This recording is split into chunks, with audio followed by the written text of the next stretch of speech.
جس کے لیے محفل کونین سجی ہے، فردوس بری جس کے وسیلے سے بنی ہے، وہ ہاشم مکی مدنی العربی ہے، وہ میرا نبی میرا نبی میرا نبی ہے۔ اللہ کا فرمان علم نشرح لک صدرک منسوب ہے جسے ورفعنا لک ذکرک، احمد ہے محمد ہے وہی ختم رسل ہے، مخدوم مربی ہے وہی والی کل ہے، مزمل یاسین مدثر طہ، کیا کیا نئے القاب سے مولا نے پکارا، اس پر ہی نظر سارے زمانے کی لگی ہے، وہ میرا نبی میرا نبی میرا نبی ہے۔ الحمد لله الذي خلق الخلائق بقدرته ودح الأرض بمشيته واستوى على العرش بقوته، ليس له بديل ولا عديل ولا شارك ولا مشارك، ونشهد أن لا إله إلا الله وحده لا شريك له، ونشهد أن سيدنا وسندنا ومولانا وأولانا محمدا عبده ورسوله الذي أرسل بالحق بشيرا ونذيرا وداعيا إلى الله بإذنه وسراجا منيرا، أما بعد فأعوذ بالله من الشيطان الرجيم، بسم الله الرحمن الرحيم، وقرن في بيوتكن ولا تبرجن تبرج الجاهلية الأولى وأقمنا الصلاة وآتينا الزكاة وأطعنا الله ورسوله، إنما يريد الله ليذهب عنكم الرجس أهل البيت ويطهركم تطهيرا، واذكرن ما يتلى في بيوتكن من آيات الله والحكمة، إن الله كان لطيفا خبيرا۔ وقال سبحانه تبارك وتعالى، يا نساء النبي من يأت منكن بفاحشة مبينة يضاعف لها العذاب ضعفين وكان ذلك على الله يسيرا۔ وقال النبي صلى الله تبارك وتعالى عليه وسلم، الدنيا كلها متاع وخير متاع الدنيا المرأة الصالحة۔ وقال النبي صلى الله تبارك وتعالى عليه وسلم، رب كاسيات عاريات مائلات مميلات إلى آخر الحديث، أو كما قال النبي صلى الله تبارك وتعالى عليه وسلم۔ میرے محترم بھائیوں اور میری دینی بہنوں، اللہ تبارک و تعالیٰ نے ہم کو جو زندگی عطا فرمائی وہ زندگی بڑی نعمت ہے۔ اس زندگی کے بارے میں کل قیامت کے میدان میں ہمارے سامنے سوال ہوگا۔ اللہ تبارک و تعالیٰ نے ہم سب کو بڑی بڑی نعمتیں عطا فرمائی، ہمارے پاس ظاہری نعمتیں بھی ہیں اور باطنی نعمتیں بھی ہیں۔ أَلَمْ تَرَوْا أَنَّ اللَّهَ سَخَّرَ لَكُم مَّا فِي السَّمَاوَاتِ وَمَا فِي الْأَرْضِ وَأَسْبَغَ عَلَيْكُمْ نِعَمَهُ ظَاهِرَةً وَبَاطِنَةً۔ اللہ تبارک و تعالیٰ نے ہمیں ظاہری نعمتیں بھی عطا فرمائی اور باطنی نعمتیں بھی عطا فرمائی۔ ہمارا حق بنتا ہے کہ اللہ تبارک و تعالیٰ کی نعمتوں کو اللہ تبارک و تعالیٰ کے حکم میں استعمال کرے۔ یہ نعمت کا شکر ہے۔ جب نعمت کا شکر ادا ہوتا ہے، نعمت کے شکر ادا کرنے پر کیا ہوتا ہے، اللہ پاک نعمت کو باقی بھی رکھتا ہے اور اللہ پاک نعمت کو بڑھاتا بھی ہے۔ یہ اللہ تبارک و تعالیٰ کی ترتیب ہے، لئن شکرتم لازیدنکم۔ اگر تم اللہ تبارک و تعالیٰ کی نعمتوں کا شکریہ ادا کرو گی تو اللہ تبارک و تعالیٰ نعمتوں کو بڑھائے گا، اللہ تعالیٰ نعمتوں کو ترقی دے گا۔ وَلَئِن كَفَرْتُمْ إِنَّ عَذَابِي لَشَدِيدٌ۔ اور اگر تم نے اللہ تبارک و تعالیٰ کی نعمتوں کی ناشکری کی، اللہ تعالیٰ کی نعمتوں کی ناشکری کا مطلب یہ ہوتا ہے کہ اللہ تعالیٰ کی نعمتوں کو غلط جگہ پر استعمال کیا، جوانی غلط جگہ پر استعمال ہوئی، ہماری زندگی غلط جگہ پر استعمال ہوئی، ہمارا علم ہمارا نالج غلط جگہ پر استعمال ہوا، ہمارا مال غلط جگہ پر استعمال ہوا، یہ اللہ تبارک و تعالیٰ کی نعمت کی ناشکری ہے۔ اور اللہ تبارک و تعالیٰ کی نعمت کی ناشکری کرنے پر اللہ تبارک و تعالیٰ کی طرف سے بڑا عذاب ہے۔ وَلَئِن كَفَرْتُمْ إِنَّ عَذَابِي لَشَدِيدٌ، اللہ تعالیٰ نے سخت عذاب کی اللہ تعالیٰ نے خبر دی ہے۔ اس لیے اللہ کے نبی صلی اللہ تبارک و تعالیٰ علیہ وسلم کی دعاؤں میں بات ملتی ہے کہ اللہ کے نبی صلی اللہ علیہ وسلم نے پناہ مانگی، اللہم انی اعوذ بک من زوال نعمتک، یہ اللہ میں نعمت کے زائل ہونے سے پناہ مانگتا ہوں کہ تو نے جو مجھے نعمت دی ہے اس نعمت کی میں قدر کروں اور نعمت سلب ہو جاوے، اس سے میں پناہ مانگتا ہوں۔ میری بہنوں، دنیا میں جتنے بھی حالات چاروں طرف جو حالات دنیا میں ہیں، مردوں پر بھی عورتوں پر بھی، یہ سارے حالات کی بنیادی وجہ یہ ہے کہ ہم نے اللہ تبارک و تعالیٰ کی نعمتوں کی ناشکری کی ہے۔ جب نعمت کی ناشکری ہوتی ہے تو اللہ تعالیٰ نعمت کو سلب کرتا ہے۔ ایک اللہ والے فرماتے ہیں نعمت کی ناشکری اللہ تعالیٰ کے غضب کو دعوت دینا ہے، اس سے اللہ تعالیٰ کا غصہ بھڑکتا ہے، اللہ تبارک و تعالیٰ کی ناراضگی ہوتی ہے۔ اور اللہ نے قرآن کریم میں فرمایا، میری بندیوں، میرے بندو، میں تمہیں عذاب دے کر کیا کروں گا اگر تمہارے پاس نعمت شکر ہے، تمہارے پاس نعمت ایمان ہے۔ ما یفعل اللہ بعذابکم ان شکرتم وآمنتم وکان اللہ شاکرا علیما، کہ تمہیں اللہ تبارک و تعالیٰ عذاب دے کر کیا کرے گا؟ اللہ تبارک و تعالیٰ کی نعمت شکر تمہارے پاس ہے اور نعمت ایمان تمہارے پاس ہے تو اللہ تعالیٰ کبھی اپنے بندوں کو عذاب نہیں دے سکتا۔ اس سے میری دینی بہنوں، ہمارے پاس اللہ تعالیٰ کی بڑی نعمتیں ہیں۔ یہ بڑے بڑے آسمان، یہ زمینیں،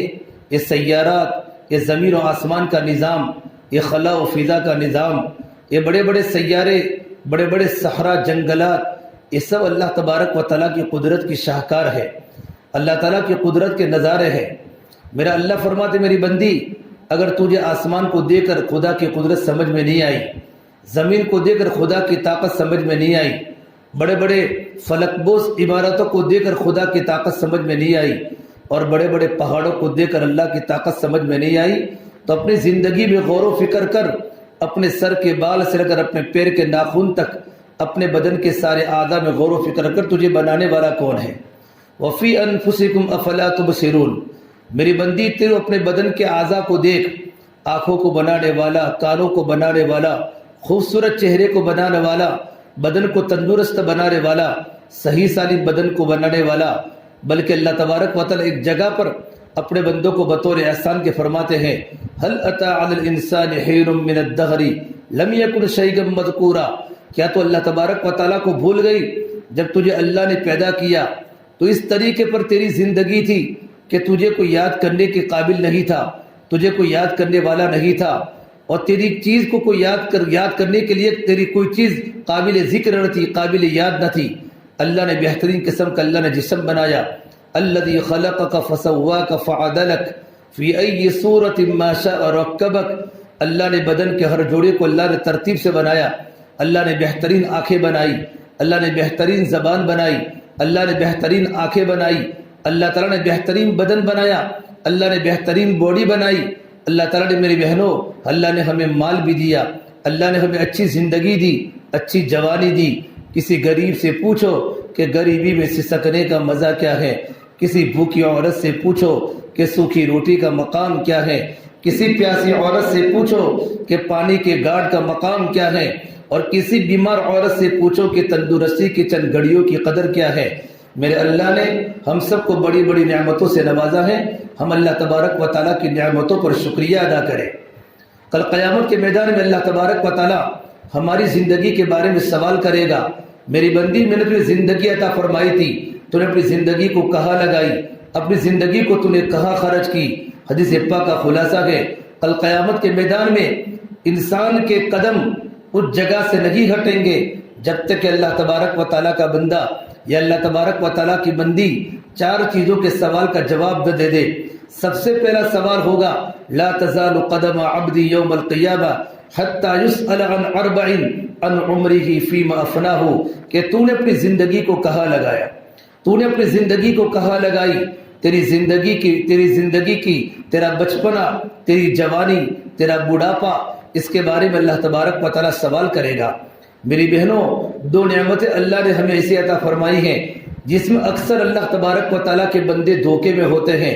اللہ کے بندے بھی دھوکے میں ہیں، اللہ کے بندیاں بھی دھوکے میں ہیں۔ میرے نبی نے فرمایا، نعمتان مغبون فیہما کثیر من الناس الصحت والفراغ، ایک تندرستی کی جو نعمت اللہ نے ہمیں عطا فرمائی ہے، یہ تندرستی کی ہمیں قدر کرنی ہے، اور اس تندرستی کو اللہ تبارک و تعالیٰ کی مرضیات میں لگانی ہے، اس تندرستی کو اللہ تعالیٰ کے حکم کے مطابق لگانی ہے، اس تندرستی کو اللہ تبارک و تعالیٰ کی مرضیات کے مطابق لگانی ہے۔ اگر یہ ہماری تندرستی اور یہ ہماری صحت اللہ تبارک و تعالیٰ کی یاد میں لگے گی، ہماری تندرستی نمازوں میں لگے گی، اللہ کے ذکر میں لگے گی، قرآن کی تلاوت میں لگے گی، پردے میں ہماری تندرستی گزرے گی، تو انشاءاللہ اللہ تبارک و تعالیٰ ہمیں راضی ہوگا اور اللہ تبارک و تعالیٰ کی نعمت کے شکر ادا کرنے کی توفیق ہوگی۔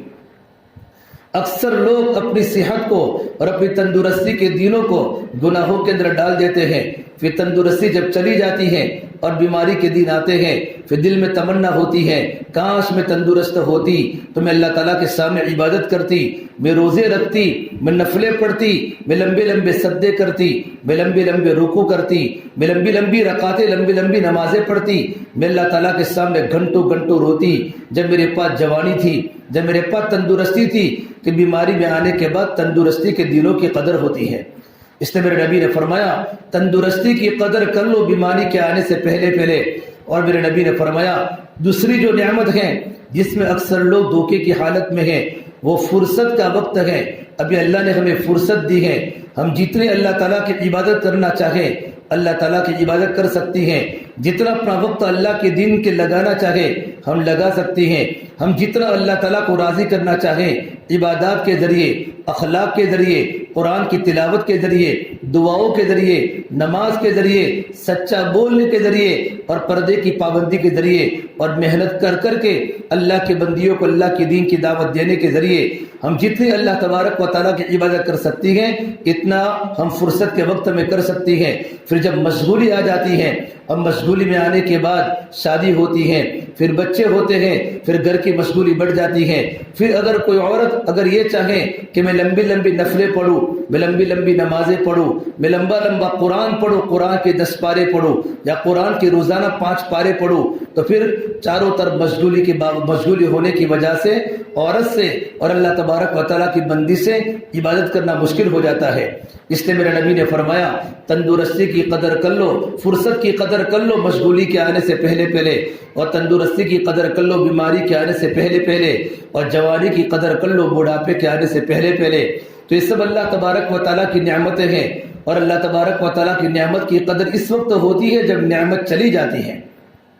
جب جوانی چلی جاتی ہے، جب تندرستی چلی جاتی ہے، جب فرصت چلی جاتی ہے، تو اس وقت اللہ تعالیٰ کی نعمت کی قدر ہوتی ہے۔ کاش میں جوانی میں اور فرصت کے وقت میں اور میں تندرستی میں اللہ تبارک و تعالیٰ کی عبادت کرتی، اللہ تعالیٰ کو راضی کرنے والے کام کرتی، اللہ تبارک و تعالیٰ کو میں خوش رکھتی تو کتنا اچھا ہوتا، پھر پچھتانا کوئی فائدہ نہیں ہوتا۔ میری بہنوں، آج کتنی دنیا میں عورتیں ہیں جو بوڑھی ہو چکی ہیں، جو بیمار ہیں، نہ چلنے کی طاقت ہے، نہ پھرنے کی طاقت ہے، نہ نماز کے لمبی لمبی نماز کے پڑھنے کی طاقت ہے، بلکہ زمین پر سجدہ کرنے کی طاقت نہیں ہوتی، کرسیوں پر بیٹھ کر نماز پڑھتی ہیں، موٹاپا آ چکا ہے، پیروں میں تکلیف آ چکی ہے، ان کے دل میں حسرتیں کروٹیں بدلتی ہیں، کاش جوانی میں اللہ کی عبادت کی ہوتی۔ اور میرے نبی نے فرمایا جب کوئی اللہ تعالیٰ کا بندہ اور جب کوئی اللہ تعالیٰ کی بندی جوانی کی حالت میں اور تندرستی کی حالت میں جتنی عبادت کرتا تھا اتنی عبادت کر لے، پھر بڑھاپے کے بعد اگر وہ اللہ تعالیٰ کی اتنی عبادت نہیں کر سکتا جو جوانی میں کرتا تھا، تو اللہ تعالیٰ اس کو بڑھاپے کے اندر نہ کرنے کے باوجود بھی جوانی میں عبادت کرنے کا جو ثواب ملتا تھا اللہ بڑھاپے کے اندر بھی عطا فرماتے ہیں۔ یہ اللہ تبارک و تعالیٰ کی طرف سے بہت بڑا احسان ہوتا ہے کہ میری بندی اب بوڑھی ہو گئی، میری بندی اب بیمار ہو گئی، میری بندی اب مشغول ہو گئی، اسے تندرستی کے زمانے میں اور جوانی کے زمانے میں، فرصت کے زمانے میں بہت قرآن پڑھتی تھی، بہت میرے سامنے جھکتی تھی، بہت میرے سامنے روتی تھی، لمبے لمبے سجدے کرتی تھی، قرآن کی تلاوت کرتی تھی، تو اب بڑھاپے میں اس کی طاقت ختم ہو چکی ہے، تو اللہ تعالیٰ ملائکہ کو حکم فرماتا ہے یہ فرشتوں کی جماعت میری بندی کا ثواب پورا پورا لکھنا، اللہ تبارک و تعالیٰ کی طرف سے پورا پورا اجر دیا جاتا ہے، کیونکہ جوانی کی قدر کی تھی، تندرستی کی قدر کی تھی اور فرصت کی قدر کی تھی۔ میری دینی بہنوں، کل قیامت کے میدان میں اللہ کے نبی صلی اللہ تبارک و تعالی علیہ وسلم نے فرمایا، اللہ تبارک و تعالی جب 4 چیزوں کا سوال کرے گا، نمبر 2 کا سوال اللہ تعالی جوانی کے بارے میں سوال کرے گا، عن شبابہ فیما ابلاہ، میری بندی تو نے اپنی جوانی کو کہاں لگائی، اپنی جوانی کو کہاں خرچ کی۔ مستقل عمر کے بعد جوانی کے بارے میں سوال ہوگا، حالانکہ زندگی میں بچپنا بھی آ گیا، جوانی بھی آ گئی، ادھیڑ پن بھی آ گیا، بڑھاپا بھی آ گیا، لیکن چونکہ جوانی یہ اللہ کی بہت بڑی نعمت ہے، جوانی قیمتی سرمایہ ہے، جوانی اللہ تعالیٰ کی بڑی نعمت ہے۔ جو جوان اللہ تعالیٰ کا بندہ اور اللہ تعالیٰ کی جوان بندی کا سجدہ اللہ تعالیٰ کو محبوب ہے، اور میرے نبی نے فرمایا کل قیامت کے میدان میں 7 انسان اللہ تبارک و تعالیٰ کے عرش کے سائے کے نیچے ہوں گے، جہاں اللہ کے عرش کے علاوہ کوئی سایہ نہ ہوگا، زمین تانبے کی ہوگی، سورج ایک بالشتہ کے اوپر ہوگا، لوگ پسینے کے اندر ڈوبے ہوئے ہوں گے، نفسی نفسی کا عالم ہوگا۔ اس وقت اللہ تبارک و تعالیٰ 7 انسانوں کو اپنے عرش کے سائے میں جگہ دیں گے، ان میں وہ نوجوان لڑکا بھی ہوگا اور نوجوان بچی بھی ہوگی، شاب نشأ فی عبادت اللہ تبارک و تعالی، جس کی جوانی اور جس کی پروان اللہ تبارک و تعالیٰ کی عبادت میں ہوئی ہو، اس نے اپنی جوانی کو اللہ تعالیٰ کی عبادت میں لگائی ہو، اور اپنی جوانی کو رونے میں لگائی ہو، اور اپنی جوانی کو نماز کے پڑھنے میں لگائی ہو، اور 5 فرض نمازوں کے علاوہ جوانی میں تہجد میں سجدے کیے ہو، اور تہجد میں اپنی پیشانی کو چوکھٹ پر رہ کر اللہ تعالیٰ کے قدموں میں سر رکھ کر لمبے لمبے سجدے کر کے اللہ کے سامنے روئی ہو، اور اللہ تعالیٰ کی خوب عبادت کی ہو، اور نفل نمازوں کے فرض نمازوں کے علاوہ نفل نمازیں پڑھی ہو، تہجد پڑھی ہو، اشراق پڑھی ہو، چاشت کی پابندی کی ہو، اوابین کی پابندی کی ہو، رمضان کے فرض روزوں کے علاوہ بھی نفل روزے رکھے ہو، ایام 20 کا روزہ رکھا ہو، جمعرات جمعہ کا روزہ رکھا ہو، نفل روزہ رکھنے کی عادت بنی ہوئی ہو، تو فرمایا اللہ تبارک و تعالیٰ کل قیامت کے میدان میں ایسے لڑکے کو، ایسی جوان بچے اور بچی کو کل قیامت کے میدان میں اللہ تعالیٰ اپنے عرش کے سائے کے نیچے جگہ دیں گے۔ میری بہنوں، یہ جوانی کو اللہ تعالیٰ کی عبادت میں لگانی ہے، یہ جوانی کو برباد مت کرو۔ آج کل کی فیشنیبل لڑکیوں نے اپنی جوانی کو برباد کر دیا ہے، اور اپنی جوانی اللہ تعالیٰ کی ناجائز چیزوں میں لگا دی ہے، غلط ریلیشنوں میں اور غلط تعلقات میں اور غلط جنسی پرستیوں میں اپنی جوانی کو برباد کیا ہے۔ میری بہنوں، ہم تو نمونہ اللہ کے نبی کی لڑکیوں کو بناوے، نمونہ یہ یورپ کی عورتیں نہیں ہیں۔ یورپ کا ماڈرن زمانہ یہ وبال ہے، وہ جہنم ہے، وہ سلگتا ہوا انگارہ ہے۔ ہم نمونہ میرے نبی صلی اللہ تبارک و تعالی علیہ وسلم کا معاشرہ بناوے، ہم مدینے کے معاشرے کو نمونہ بناوے۔ یہ اسلامی معاشرہ ہے، خوبصورت معاشرہ ہے۔ علماء فرماتے ہیں ایمان بنے گا تو اعمال بنیں گے، اعمال بنیں گے تو اخلاق بنیں گے، اخلاق بنیں گے تو معاشرہ پاکیزہ بنے گا۔ ہمارا معاشرہ اس وقت پاکیزہ بنے گا جبکہ ہمارا ایمان مضبوط ہوگا، ہمارے دل میں اللہ کا یقین ہوگا،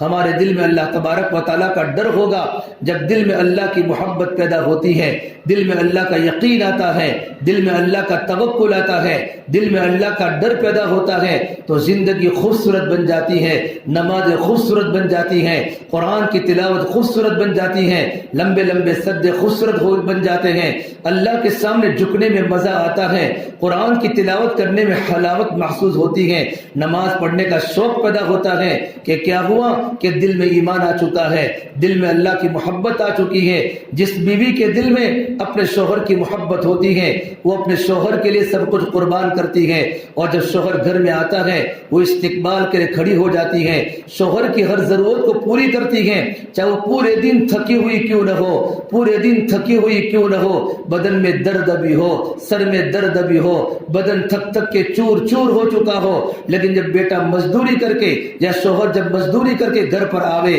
تجارت کر کے گھر پر آوے، تو وہ اپنے آنچل اور اپنی باہیں بچھا دیتی ہے، اپنی باہیں کھول دیتی ہے، اپنے گھر کے دروازے کھول دیتی ہے، اور اپنے شوہر شوہر کو بٹھاتی ہیں، ٹھنڈا پانی گرمی کے موسم میں پیش کرتی ہیں، اس کے لیے کھانا بناتی ہیں اور اس کی ہر ضرورت کو پوری کرتی ہیں، کیونکہ اس کے دل میں شوہر کی محبت ہے، اس کے دل میں اپنے خاوند کی محبت ہے۔ میری بہنوں، جب دنیا کے انسان کی محبت جب دل میں آ جاتی ہے تو عورت اس کے لیے سب کچھ قربان کر دیتی ہے۔ جس دن میرے دل میں اللہ کی محبت آئے گی، اللہ کی محبت آئے گی، اللہ کی عظمت آئے گی، اس دن اللہ کے حکموں کو پورا کرنا بوجھ نہیں لگے گا، اللہ کے حکموں کو پورا کرنا آسان ہو جائے گا۔ پردہ کرنا میرے اللہ کا حکم ہے، تو پردہ کرنے میں شوق پیدا ہوگا کہ میں اپنے آنکھوں کا پردہ کروں، میں اپنے بدن کو چھپاؤں اور میں ایسے کپڑے پہنوں جو کپڑے ڈھیلے ڈالے ہو۔ اللہ تعالیٰ کے حکم کو پورا کرنے کے لیے عورت سب کچھ برداشت کرتی ہے اور اس کو اللہ کے حکم کے پورا کرنے میں لذت آتی ہے۔ تو ایمان بنے گا تو اعمال بنیں گے، اور اعمال بنیں گے تو اخلاق بنیں گے، اور اخلاق بنیں گے تو ہمارا معاشرہ پاکیزہ بنے گا۔ میرے نبی نے فرمایا کل قیامت کے میدان میں اللہ تبارک و تعالیٰ سب سے پہلے مستقل جوانی کے بارے میں سوال کرے گا، میری بندی تو نے جوانی کہاں لگائی، تو نے اپنی جوانی کہاں خرچ کی؟ یہ جوانی اللہ تبارک و تعالیٰ کی بہت بڑی نعمت ہے۔ جوانی کا سجدہ، جوانی کا رونا، جوانی کی نمازیں، جوانی کا صدقہ، کیوں کہ جوانی میں نفسانی خواہشات کی برمار ہوتی ہے، دل نفسانی خواہشات کی وجہ سے دل ٹوٹ جاتا ہے، دل میں غلاظتیں آ جاتی ہیں۔ اگر اللہ تعالیٰ کی نیک بندی، اگر اس کا ایمان بنا ہوا ہے، اس کے دل میں اللہ کا ڈر ہے، اس کے دل میں اللہ کا یقین ہے، تو اپنی نفسانی خواہشات کو کچل دیتی ہیں، گندے گندے وساوس کو دلوں سے نکال دیتی ہیں۔ اللہ ہے دل میں اللہ ہے۔ میری بہنوں، پاک دل میں اللہ رہتا ہے،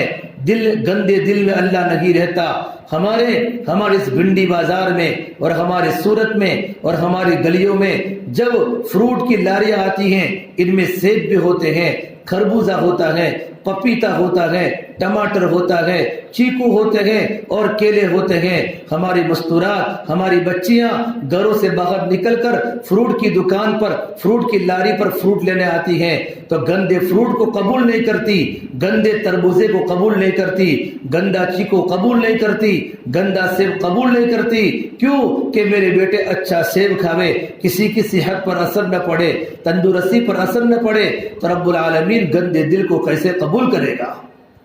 اس گندے دل میں اللہ نہیں ہوتا، گندے دل میں شیاطین ہوتے ہیں، گندے دل میں شیاطین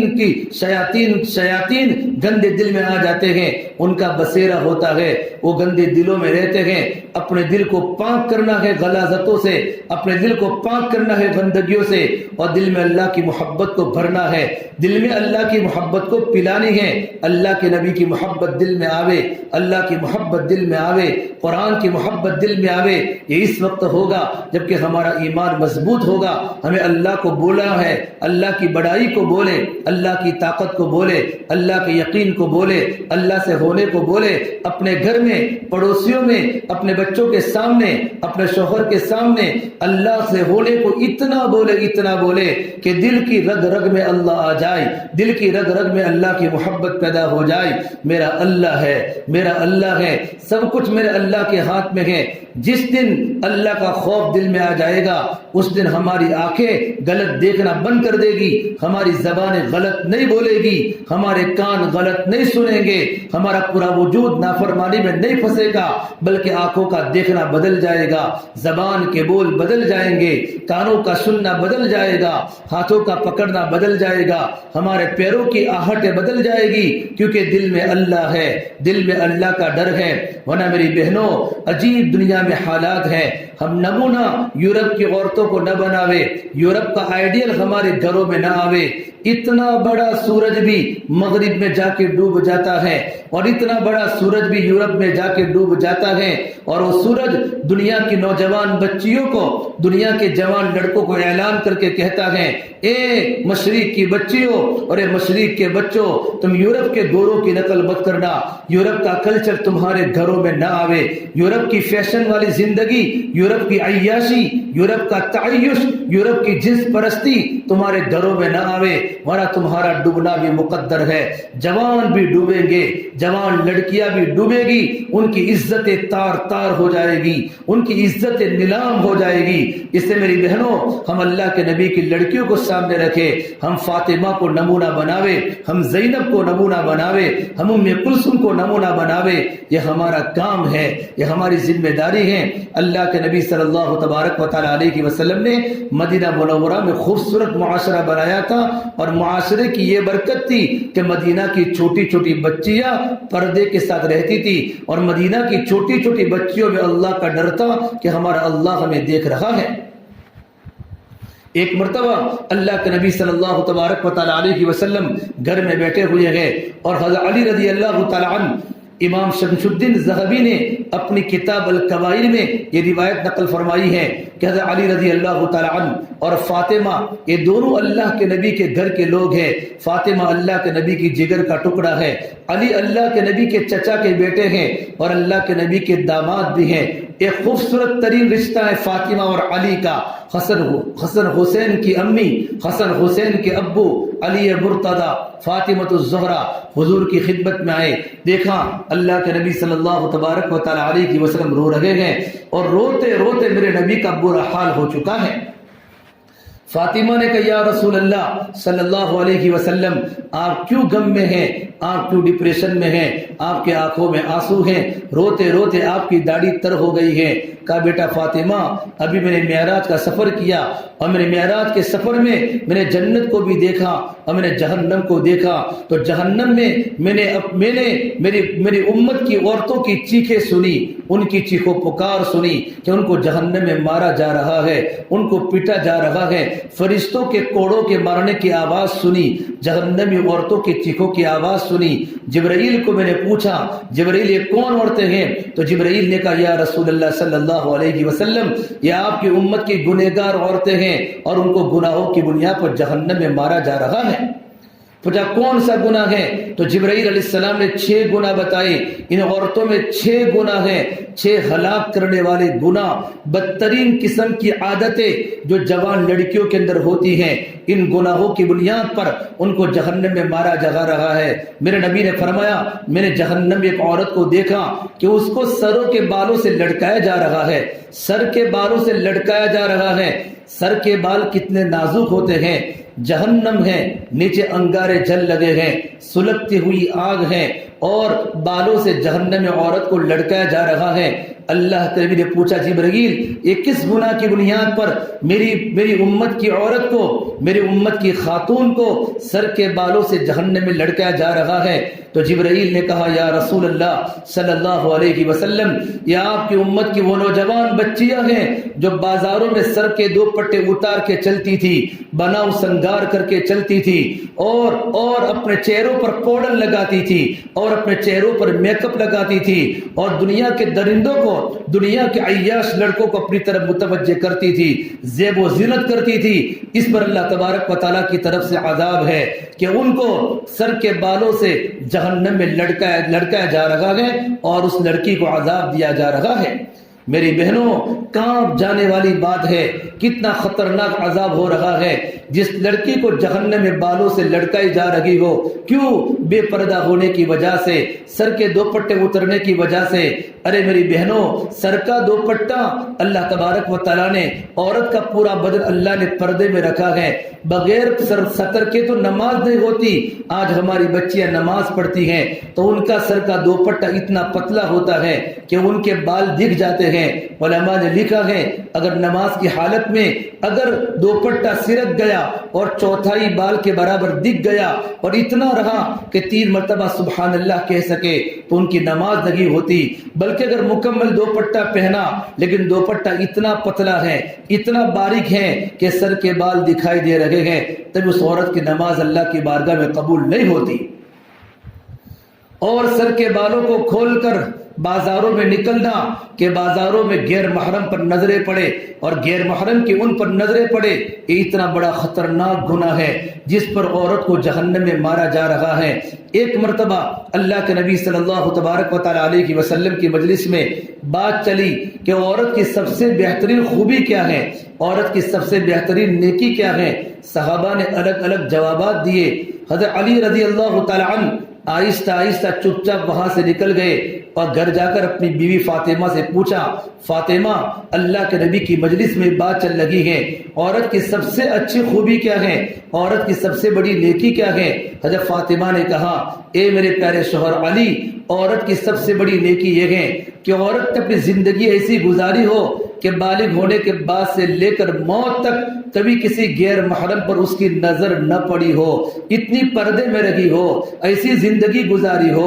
ایسی گھر میں اپنے آپ کی حفاظت کی ہو کہ اس کی نظر کبھی غیر محرم پر نظر نہ پڑی ہو، نہ چچا کے لڑکے پر، نہ خالہ کے لڑکے پر، نہ تایا کے لڑکے پر۔ ان تمام سے پردہ ضروری ہے، ان تمام سے پردہ ضروری ہے۔ جو غیر محرم جن سے لڑکی کا نکاح ہو سکتا ہے اور لڑکے کا نکاح لڑکی سے ہو سکتا ہے، وہ تمام کے تمام غیر محرم ہے۔ پھر فرمایا ایسی زندگی گزاری ہو کہ کوئی غیر محرم کی نظر بھی اس بچی پر نہ پڑی ہو، یہ عورت کی سب سے بڑی خوبی اور عورت کی سب سے بڑی نیکی ہے۔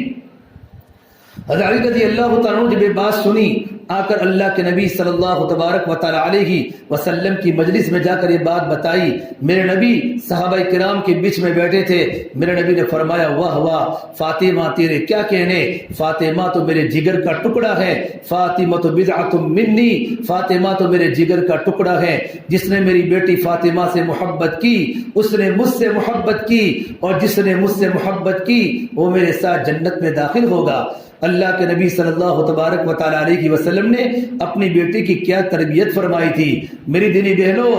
زندگی ہم صحیح گزارے، ہم بازاروں میں شاپنگ میں نہ جاویں۔ مسلمان لڑکی کو گھر میں رہنے کا حکم ہے۔ اللہ نے قرآن میں نبی کی عورتوں کو کہا ہے، وَقَرْنَ فِي بُيُوتِكُنَّ وَلَا تَبَرُّجْنَ تَبَرُّجَ الْجَاهِلِيَّةِ الْأُولَىٰ۔ اے نبی کی بیویوں، اپنے گھروں میں اوقات گزارا کرو، اپنے گھروں کو مسکن بنا دو، اپنا وقت گھروں میں گزارا کرو۔ زمانے جاہلیت کی عورتوں کی طرح بازاروں میں، مال میں، شاپنگ میں مت گما کرو۔ یہ مسلمان عورت کی شان کے خلاف ہے۔ مسلمان عورت پر پردہ ضروری ہے، یہاں تک کہ اللہ نے قرآن کریم میں اپنے نبی کو کہا، نبی جی یا ایھا النبی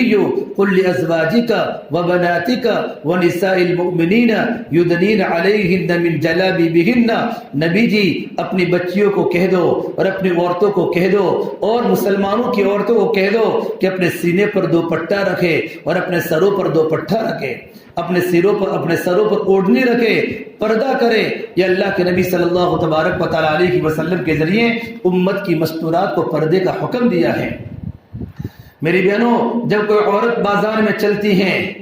اور جب سر کا دوپٹہ اتر جاتا ہے تو آسمان و زمین زیر و زبر ہو جاتا ہے، آسمان ٹوٹنے کو تیار ہو جاتا ہے، زمین پھٹنے کو تیار ہو جاتی ہے۔ ہماری جوان لڑکیاں جب گھر میں کسی کی شادی ہوتی ہے، رشتہ دار کی شادی ہوتی ہے، ہماری بچیاں بند سبل کے، بند ٹھن کے بازاروں میں چلتی ہیں۔ اچھا، پہلی عورت کے بارے میں میرے نبی نے فرمایا، اس عورت کو سر کے بالوں سے لٹکایا بھی جا رہا ہے۔ نمبر 2، اس کا دماغ پک رہا ہے، اس کا دماغ پک رہا ہے۔ جس طریقے پر بدن پر زخم ہوا ہو، زخم جب پکتا ہے پورا بدن دکھتا ہے، پورے بدن میں درد ہوتا ہے، اس لڑکی کا پورا سر پک رہا ہے جہنم کی آگ کی وجہ سے، جہنم کے شعلوں کی وجہ سے۔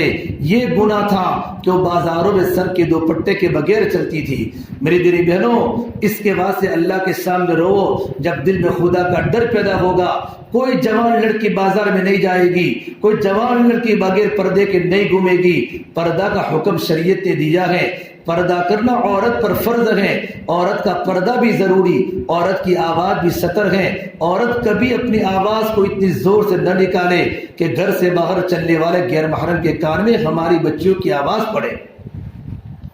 اس سے میری بہنوں اپنے آپ کو بالکل پاک بناؤ، زندگی ہماری پاکیزہ ہو، زندگی ہماری پاک دامن ہو۔ اللہ نے قرآن کریم میں پاک دامن عورتوں کی تعریف فرمائی، والمحصنات من النساء الا ما ملکت ایمانکم۔ اللہ نے 5ویں پارے میں سورۃ النساء میں پاک دامن بچیاں جو اپنی عزتوں کی محافظ ہیں اور اپنی عزتوں کی حفاظت کرنے والی ہیں اور پردے کی پابند ہیں اور اپنے چہرے کو چھپانے والی اور اپنے چہرے کو غلط چیزوں سے بچانے والی، ایسی عورتوں کی اللہ نے قرآن کریم میں تعریف بتائی۔ اور میرے نبی نے فرمایا الدنیا کلھا متاع وخیر متاع الدنیا المرأة الصالحہ، کہ ساری کی ساری دنیا متاع ہے، متاع برتنے کی چیز ہے، عورت بھی برتنے کی چیز ہے، لیکن سب سے بہترین قیمتی چیز میرے نبی نے فرمایا المرأة الصالحہ، نیک بیوی ہے، نیک بچی ہے، نیک بیوی یہ دنیا کی سب سے بہترین قیمتی سرمایہ ہے، قیمتی چیز ہے، یہ قیمتی نعمت ہے، قیمتی متاع ہے۔ یہ اللہ کے نبی صلی اللہ تبارک و تعالی علیہ وسلم نے ایک پاک دامن بچی کی تعریف بتائی۔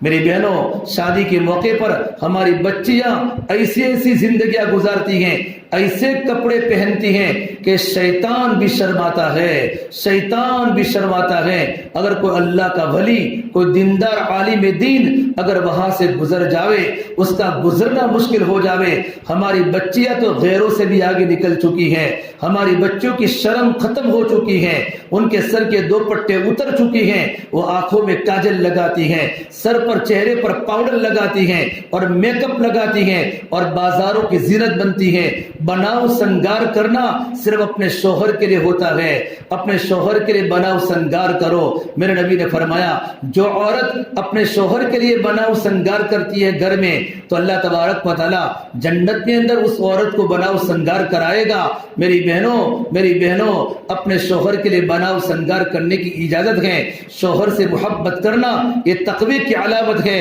لیکن غیر محرم کے سامنے شادی کے موقع پر، کھانے کے موقع پر، مال میں، شاپنگ سینٹروں میں، نوساری بازار میں، بڑے بڑے سورت کی مارکیٹوں میں ہماری بچیاں بغیر پردے کے گھوم رہی ہیں اور ان کو بھیڑیے دیکھ رہے ہیں۔ کیا آپ کی شرم ختم ہو چکی ہے؟ کیا تم جنت کو بھول گئی؟ کیا تم جنت کی نعمتوں کو بھول گئی؟ جہنم کے کیڑے منتظر ہیں، جہنم کے سانپ منتظر ہیں، قبر کے کیڑے مکوڑے منتظر ہیں، قبر کی آنکھ سلک کے ایسی لڑکیوں کو دعوت دے رہی ہیں جن سے حیا ختم ہو گئی، جن سے شرم فوت ہو گئی، جن کی زندگیاں برباد ہو گئی۔ ہاں ایسی تمام عورتیں نہیں ہیں، بلکہ ایسی پاک دامن بچیاں بھی ہیں، پاک دامن بچیاں بھی ہیں، آج کے زمانے میں بھی ہیں، آج کے دور میں بھی ہیں، جو کبھی بغیر ضرورت کے بازاروں میں نہیں جاتی، اگر جانا پڑتا ہے تو پردے کے ساتھ جاتی ہے، بناؤ سنگار کے نہیں جاتی، خوشبو لگا کر نہیں جاتی،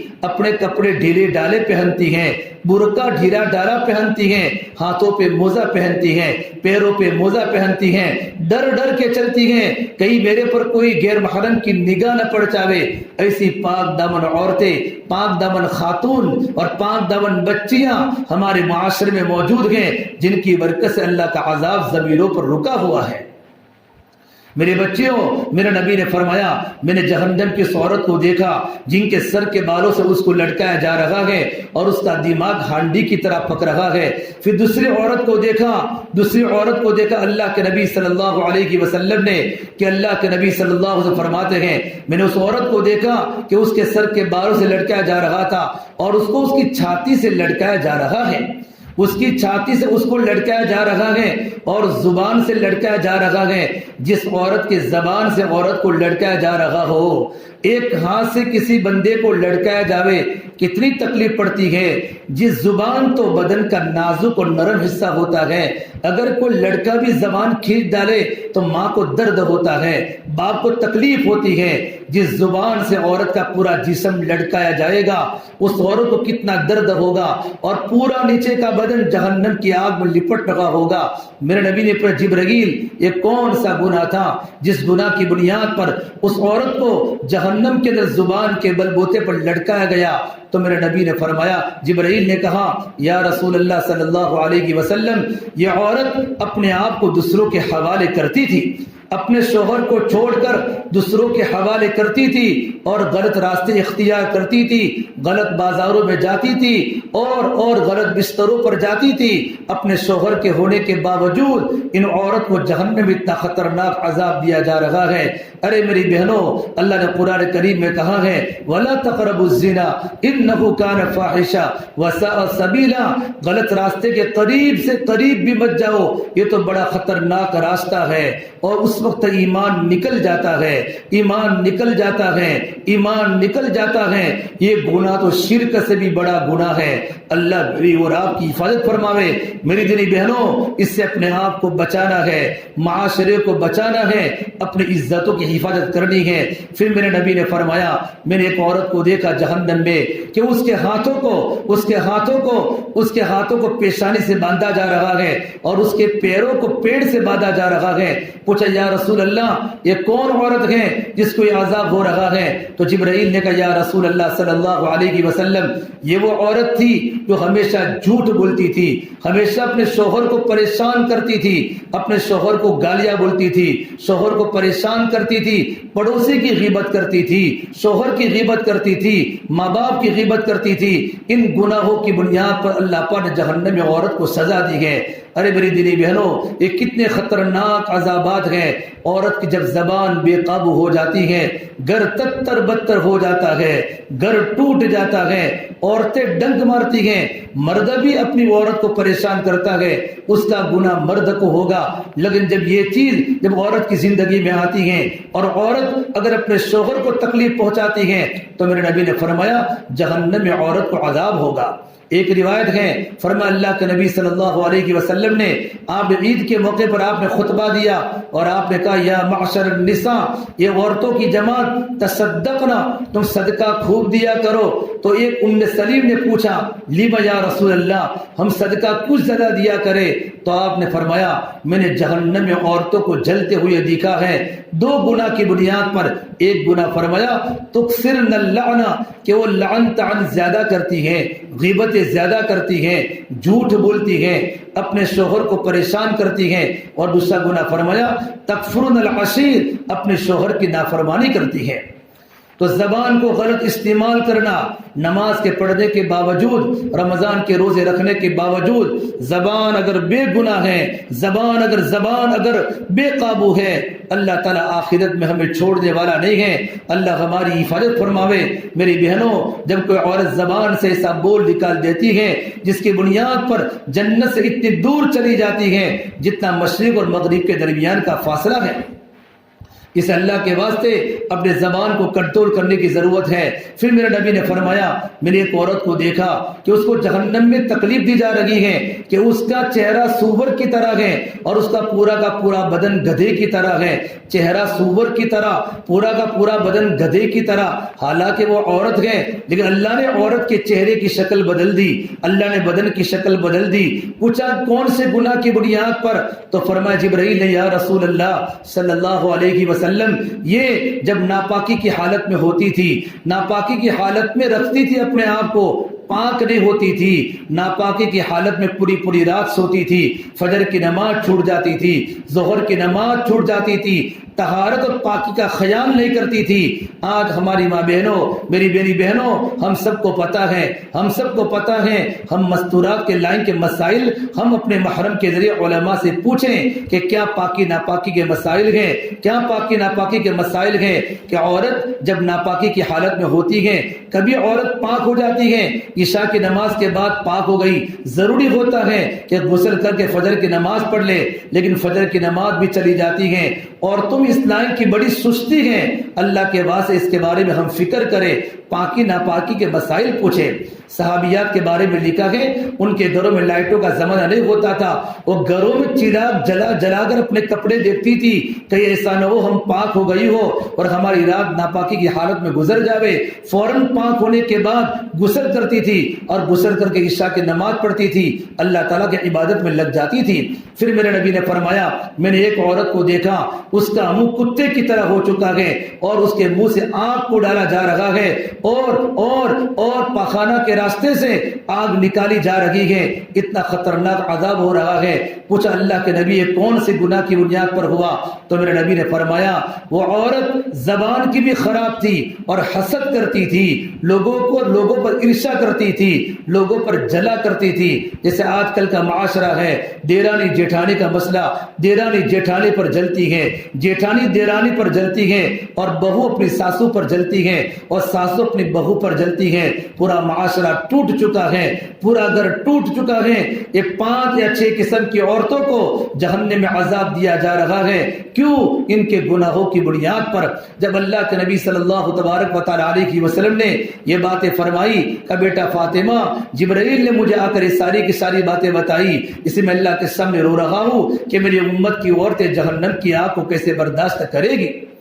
میرے دینی بہنوں، اپنی جوانی کی حفاظت کرو، ہماری جوانی گناہوں سے پاک ہو۔ آج کل ہمارا معاشرہ گناہوں سے ملوث ہو چکا ہے، آنکھیں بے قابو بن چکی ہے، زبان بے قابو بن چکی ہے، پردہ گھروں سے نکل چکا ہے، ہماری جوانی کی عزتیں لوٹی جا رہی ہیں۔ ماں باپ کی ذمہ داری بنتی ہے اپنے بچوں کی دینی تربیت کرے، اپنے بچیوں کو دیندار بناوے، صحابیات کے واقعات، حضرت عائشہ کے واقعات گھروں میں سناوے۔ جتنے گھروں میں دین کا مذاکرہ ہوگا، اللہ کی بڑائی کی باتیں ہوگی، اللہ کے نبی کی سنتوں کی باتیں ہوگی، ہمارا گھر پاک بنے گا، ہمارا معاشرہ پاکیزہ بنے گا۔ یہ ماں باپ کی ذمہ داری بنتی ہے۔ لیکن جب ماہی بازار میں گھومتی ہو اور ماہی شاپنگ سینٹروں میں چلتی ہو اور ماں موبائل دیکھ دیکھ کر گناہ کرتی ہو تو اپنی بچیوں کو کیا پوچھ سکتے ہیں؟ ماں پاک دامن ہوتی ہے، اولاد پاک دامن ہوتی ہے، ماں میں تقوی ہوتا ہے، بچیوں میں تقوی ہوتا ہے۔ رابعہ بصریہ رحمت اللہ کی علیہا ایک عورت تھی، اللہ کی نیک بندی تھی، باندھی کسی کے نوکری کرتی تھی، باندھی تھی، لیکن زندگی سے تقوی کے ساتھ گزاری، پوری رات نفلیں پڑھتی تھی، پوری رات قرآن پڑھتی تھی۔ ایک مرتبہ فجر کا وقت ہوا، تہجد کا وقت ہوا تو ان کا بھتیجا اپنے پھوپھی کے پاس کوئی کام سے آیا۔ اس زمانے کے بچے تہجد گزار تھے، اس زمانے کے بچے راتوں کو رونے والے تھے، تو دیکھا کہ اپنی پھوپھی جان کا مسلح پانی سے بھگا ہوا ہے، تو پوچھا پھوپھی جان یا تم نے وضو کیا ہے کہ تمہارا پورا مسلح بھگ چکا ہے؟ کہا بھتیجے یہ وضو کا پانی نہیں ہے، یہ تو رابعہ کے آنکھوں کے آنسو کی برسات ہے جو خدا کے خوف سے نکلے گئے۔ میری بہنوں، ایسی پاک دامن عورتیں لاکھوں گزری ہیں۔ ایک مرتبہ حضرت عائشہ رضی اللہ عنہا نے تعریف فرمائی زینب بنت جحش کی کہ زینب بنت جحش اللہ کے نبی کی نگاہ میں بہت اونچی عورت ہے، اور یوں کہا اللہ کے نبی صلی اللہ تبارک و تعالی علیہ وسلم نے عائشہ زینب بنت جحش تمہاری طرح ہیں۔ پھر عائشہ نے فرمایا سب سے زیادہ صدقہ دینے والی، سخاوت کرنے والی، اپنے آپ کو پاک دامن بنانے والی، اللہ کے سامنے رونے والی اور ام المساکین غریبوں سے محبت کرنے والی زینب بنت جحش ہے۔ یہ مدینہ کی بچیاں تھی، اپنی زندگی کو پاک دامنی کے ساتھ گزاری۔ میری بہنوں، آپ کو یہاں جوڑنے کا مقصد صرف بیان نہیں ہے، اس لیے جوڑا ہے کہ دنیا میں حالات اچھے نہیں ہیں، ہر جگہ بچیوں کی عزتوں سے کھیلا جا رہا ہے۔ آج جوان لڑکیاں گیروں کے ساتھ بھاگ رہی ہیں، موبائل کے ذریعے، واٹس ایپ کے ذریعے چیٹنگ کر رہی ہیں۔ نہ معلوم ہماری بچیاں غلط جگہ پر پھنس گئی، اور قرآن نے کہا ہے وَلَا تَنْكِحُوا الْمُشْرِكِينَ حَتَّى يُؤْمِنَّ، ولا کہ مشرک لڑکے سے نکاح نہیں ہو سکتا، لڑکی کا نکاح مشرک لڑکے سے نکاح ہو ہی نہیں سکتا، لڑکا نکاح ہوگا صرف مومن سے۔ وَلَعَبْدٌ مُؤْمِنٌ خَيْرٌ مِّن مُشْرِكٍ وَلَوْ أَعْجَبَكُمْ، اور میرے اللہ نے قرآن میں کہا اگر کوئی مسلمان لڑکا غلام غریب ہو، فقیر ہو، وہ بہتر ہے مشرک مالدار سے۔